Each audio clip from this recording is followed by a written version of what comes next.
Hey guys, it's Roscoe, and on the Space Couch today I'm going to be reviewing this Darth Vader Volume 1. As it says on here, this series is worthy of Darth Vader's greatness, and it's absolutely true. This essentially runs parallel to the Star Wars, and they intertwine, of course. So here we go. Vader has been sent to Tatooine, obviously a foreshadowing of Luke's entry to Jabba's palace. So... there you go. There's Bib Fortuna, a couple of Gamorrean guards. And then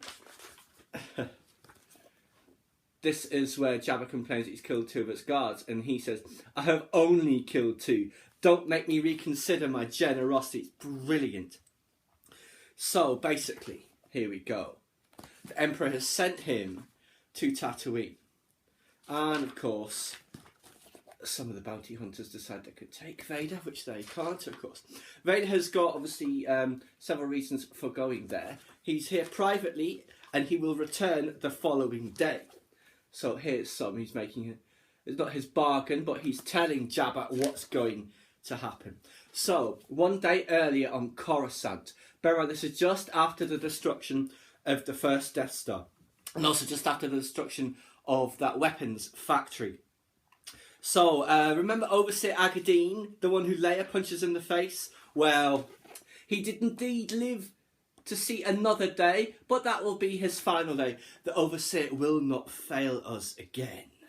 And here's a great visual here. This is obviously the old Jedi Temple, now the Emperor's Palace, and you see Vader and Palpatine walking along there, just like we'd seen Mace Windu, Yoda and Obi-Wan walking through it as well. So, yes, indeed. He says that Vader is the one that truly is the chosen one, the one chosen to be blamed. And he's now going to put him under the control of General Tag. And while he's visiting the Emperor has another visitor. This guy here. And obviously Vader wants to know who he is, and the Emperor's not telling him, saying, really? You think I'm going to tell you? And here is a callback, of course, to the Death Star fight with Obi-Wan and the trench run, because Vader mentions the rebels at the factory troubled him, but because Palpatine has been such an ass, Vader doesn't tell him his suspicions, you know, so that's good. So, oh, nothing you need concern yourself with, Master. Yes, indeed. So very, very good. And here we are. This is where, you know where Luke and Vader cross lightsabers. Luke says, you killed my father. And Vader says, I've killed many fathers. You'll have to be more specific. And he recognises the weapon, of course. This is him not telling Palpatine about that. Go and do not fail me again. But here, great shot, Vader glancing back, wondering who that guy is with the Emperor. Fantastic visuals in this. So, yes. Here is Vader on Tatooine, hiring a bounty hunter. No prizes for guessing who. Everyone's favourite Boba Fett. And this guy, a Black Kasantan, I think his name is pronounced. He is a Wookiee and he's vicious. You know Wookiees like pulling arms off? He does that. He's one of the very few Wookiee bounty hunters. So basically, he wants Boba Fett to find the boy who blew up the Death Star. He's on the Millennium Falcon. Boba Fett says, I know that ship. And the Wookiee is to find out who that guy is, who the Emperor was seeing. Yes, and I like this. I've been delayed on this planet long enough. And he's having flashbacks, obviously, to when he was last on Tatooine, killing the Sand People. There's an interesting visual in it's in the Skywalker, the Skywalker Strikes, on the sail barge where they're hunting down the Banthas, and Jabba says to Vader, "Who would have thought that anyone of note was ever born on Tatooine?" He's talking about Luke Skywalker, but obviously Anakin Skywalker, Darth Vader was also, and a great shot of his helmet with double sunset reflected in the visor. It's just fantastic. So let's see. What else have we got? Grand General Tag, who he's reporting to. Indeed. So Vader's sent on a mission onto some rebel ships, the automated that's stealing supplies. Battle droids. And it finally explodes at the end once Vader has his way. Yes, and the traitor, former adjutant to Lord Vader. Yes, indeed. And next we get, indeed, Aphra and the Murderbots. Vader's thinking, you can always trust droids. Now, Aphra is trying, of course, to locate the 000 personality matrix, because that's just who she is. This is her doing her breaking and entering Lara Croft thing. It's fantastic. I love the visuals in this, and she's a brilliant character. And just as she gets there, she gets caught. You think that would be it, but fortunately, someone else turns up. Someone who is, in fact, looking for her. Just brilliant visuals here. Dr. Aphra, I have need of you. That's not something you need to be hearing from Lord Vader. Now, this is her here saying, how did you find me? And then you see a little montage of how he found her, you know, and there's maybe I don't want to know. So anyway, the Murderbot 1, the 3PO type unit, is now activated. And they need him to activate the other one, BT1, because this one only speaks many, many languages no one else does, including the language for the BT1. So yes, there he is. He's specialised in 6 million forms of communication, protocol and torture. Yes, the BT1, the product of the Tarkin Initiative, once he came online, he killed everyone on the base, set the base to self-destruct, then jettisoned himself into space. Yeah, that's it. Best not shake hands. I might root a fatal shock to you. It is great. And here he is here, waking up BT1. Who has got a few tricks up his sleeve. He is a blaster mech, as they call it. Yes, he's just assassination droid described as astromech. Yes. Now, there's a great thing here. They find out stuff that's going on. They need to go to Geonosis.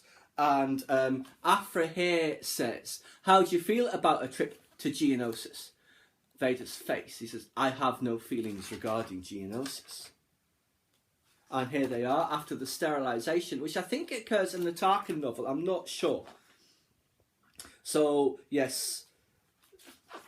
The Murderbots. Great scene from them. I presume you speak Geonosian hive mind, a language I am more than fluent in. Alas, I have nothing to say. BT, if you will. And he kills all of the remaining Geonosians. Some of them.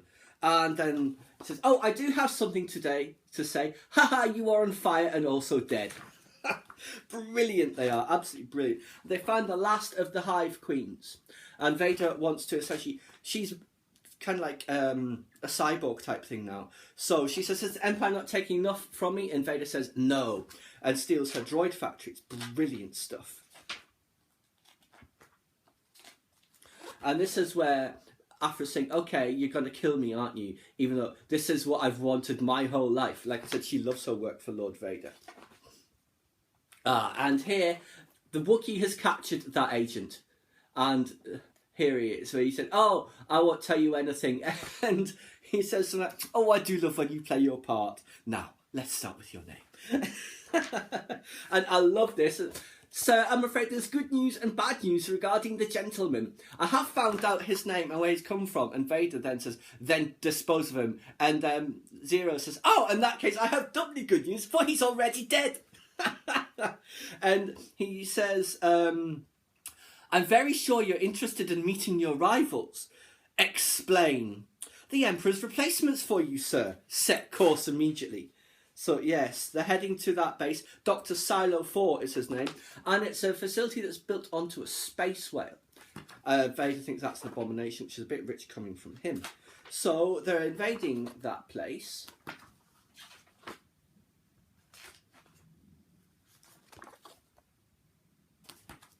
It's just brilliant.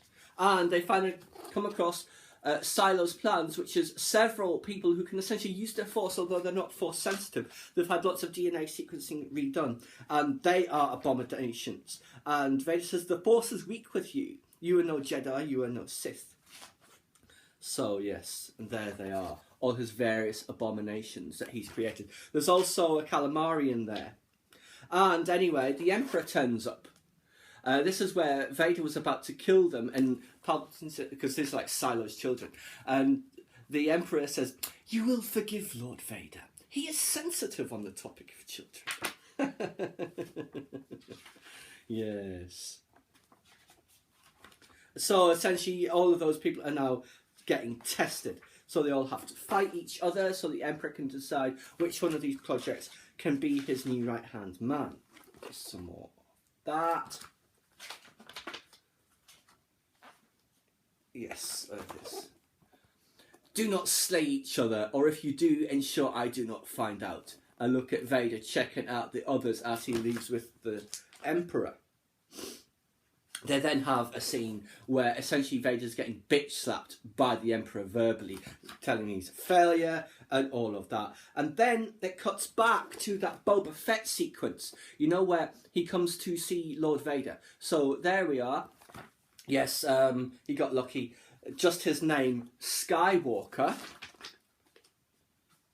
And then there's a brilliant flashback to when Padme told Anakin that she was pregnant, and there you go again in his old persona.